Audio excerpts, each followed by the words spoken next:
Summer 2026. Alexi Lalas, one of the most polarizing figures in American soccer, is at the broadcast desk for a home World Cup, and he is getting dismantled live on air. Zlatan Ibrahimovic, one of the great strikers of his generation, looks at his fellow Fox Sports analyst and says, "The sharp people call it confidence, and the ignorant ones call it arrogance." He is talking about a France performance. Everyone watching knows who he is really talking about, and here is the twist that makes this more than a TV feud. Decades before any of it, a club in London had already delivered the exact same verdict on Alexi Lalas. That club is Arsenal, one of England's biggest. In the winter of 1992, under manager George Graham, before the beard and the fame, Lalas trials there. He's Keat after only a few reserve sessions. The word out of the club, per Cranbrook Schools, is blunt. He does not have the quality for a first-team spot. So, the question the internet is screaming in 2026 isn't new at all. How good was Alexi Lalas, actually? Let's pay that off honestly, because the answer cuts both ways.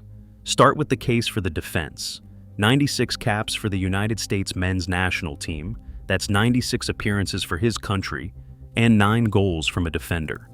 Under head coach Bora Milutinovic, he starts and plays every single minute of all 4 United States games at the 1994 World Cup, the tournament held here at home, alongside teammates like John Harkes and Tab Ramos. The Americans reached the knockout round of the final 16 teams before losing 1-0 to Brazil, who go on to win the whole thing, 96 caps, every minute of a home World Cup.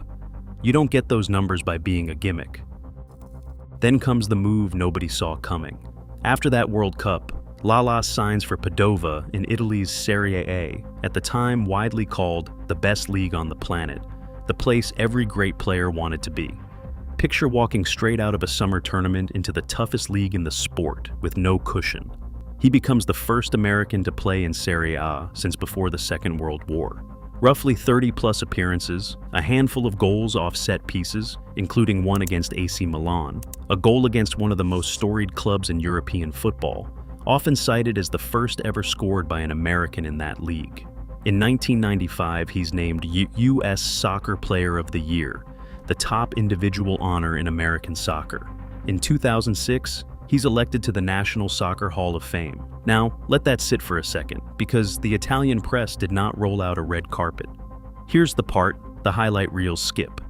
According to Destination Calcio, the Italian media first treated him as a marketing gimmick, the ginger American they'd sold shirts around. The turn only comes when they watch him play and realize, in their words, that he could actually play and wasn't just a stunt. He earned it in the one place least inclined to give it to him. So far, this is a redemption story. But every honest story has an inconvenient fact, and this one has too. First, the skeptics were never fully wrong. Encyclopedia.com describes him plainly as not a finesse player, a defender opponents accused of a rough hockey-style checking game. He was effective, not elegant. And second, the Trailblazer narrative has a hole in it. Lalas is supposed to be the man who opened Italy to Americans. He is not. After he leaves Padova, the door slams shut.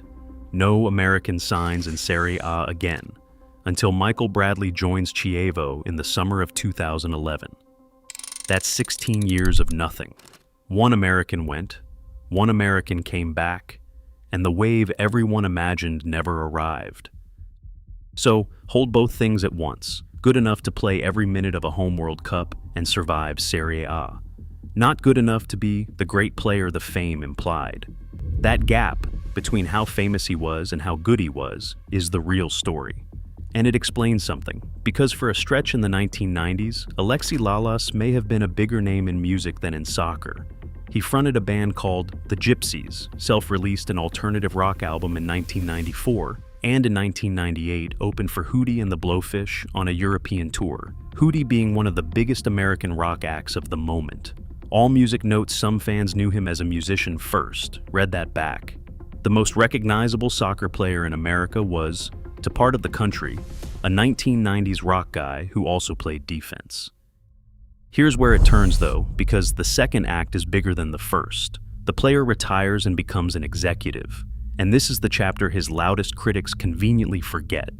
As president of the LA Galaxy, Alexi Lalas is the man who brings David Beckham to America in 2007, signing him under what Major League Soccer called the designated player rule, the so-called Beckham rule, the biggest signing in the history of American soccer, the deal that put the league on the world map.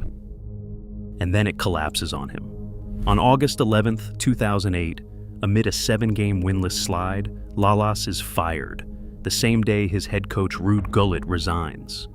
Bruce Arena walks in behind him and builds the dynasty Lalas never gets to enjoy. Lalas didn't dodge it either. He later takes the blame himself, saying there were too many people involved in decisions at the club, and that letting that happen was his fault. He signs the star of the decade and lands on the street before the trophies come. Think about that.